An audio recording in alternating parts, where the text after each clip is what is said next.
ബഹുപദങ്ങളെ പറ്റി പഠിക്കുന്നതിന് പകരം നമുക്ക് ആദ്യം മുമ്പൊക്കെ പഠിച്ച കുറച്ച് കാര്യങ്ങളാണ് എന്തൊക്കെയാണ് നമുക്ക് അറിയാമെന്ന് നോക്കണേ. ഈശ്വര ഒരു കാര്യം ഇതുപോലെ എഴുതാം, അതെന്താണെന്ന് നിങ്ങൾ പറയണേ. അഞ്ജലി ഇതെന്താണ്?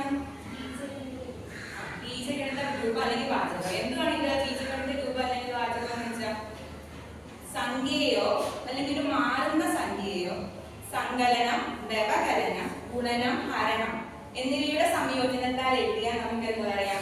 അതിനൊരു ബീജഗണിത രൂപം എന്ന് പറയാം.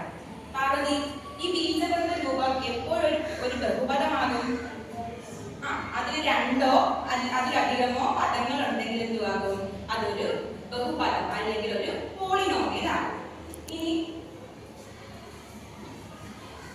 ടീച്ചർ പഠിക്കുന്ന വിവിധ തരം ബഹുപദങ്ങളെ പറ്റിയാണ്.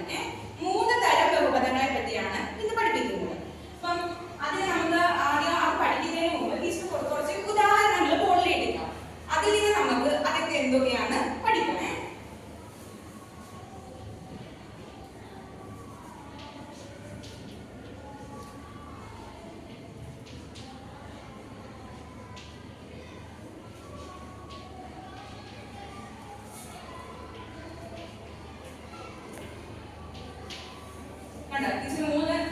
മൂന്ന് ബഹുപദങ്ങൾ എഴുതിയിട്ടുണ്ട്.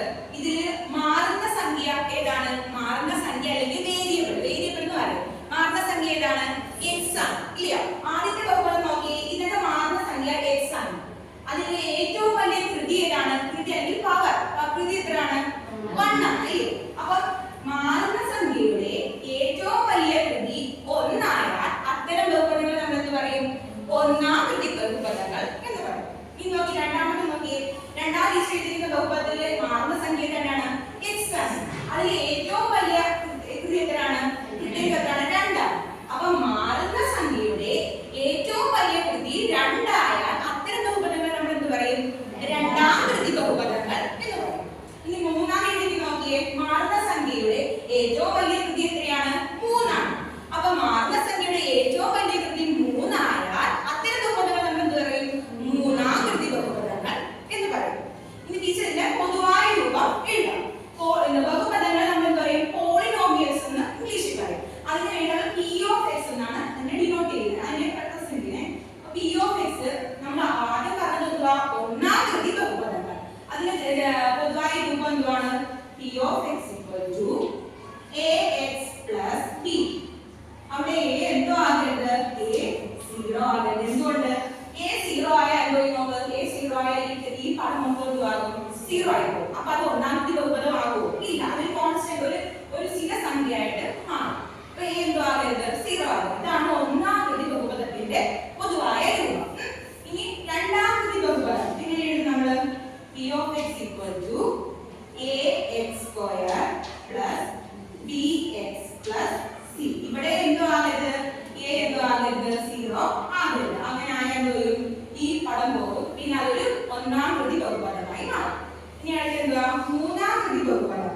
അതിന് എങ്ങനെ എഴുതാം നമുക്ക്? p of x equal to ax cube plus bx square plus cx plus t. അവിടെ എന്തോ ആകരുത്? a 0 ആകരുത്. കണ്ടോ? ഇപ്പൊ ഈ സാഹചര്യത്തിന് എന്തുവാണ്? ഒരു ഒന്നാം കൃതി ബഹുപദത്തിന്റെ ഉദാഹരണം. അവിടെ എയും ബിയും ഒക്കെ എന്തുവാണ്? അതൊരു സംഖ്യയാണ്. ആ സംഖ്യ മാറുമോ? അതാണ് മാറുന്ന സംഖ്യ. അത് സ്ഥിരസംഖ്യയാണ്. മറ്റേ മാറുന്ന സംഖ്യ ഏതാണ്? എക്സ് ആണ്. അപ്പൊ ആ എയും ബിയൊക്കെ നമ്മൾ എന്ത് പറയും? അതിന്റെ ഗുണകം എന്ന് പറയും. ഗുണകം അല്ലെങ്കിൽ കോഎഫിഷ്യന്റ് എന്ന് പറയും. അപ്പം ഈ കാര്യം ഒരു സാധനമാണ് കാണുന്നത്.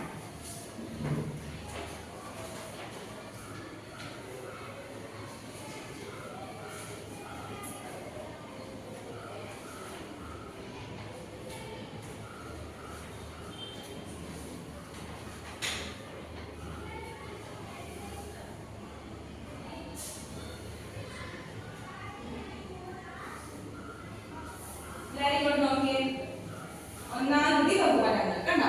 വിവിധതരം ബഹുപദങ്ങളാണ് ഈ കോളത്തിൽ എഴുതിയിരിക്കുന്നത്. രണ്ടാമത് അതിന്റെ പൊതുവായ രൂപം. ഇതിൽ കൃത്യങ്ങൾ.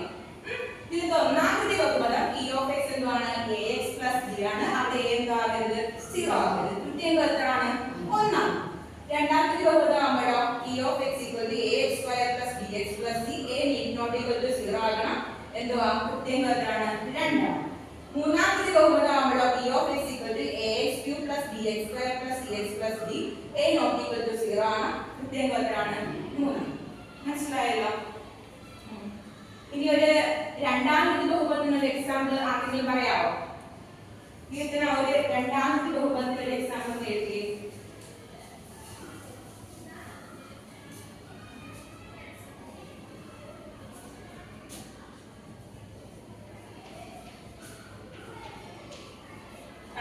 മാറുന്ന സംഖ്യ ഏതാണ്? x ആണ്. കൊടുത്തേ മാറുന്ന സംഖ്യ ഏതാണ്?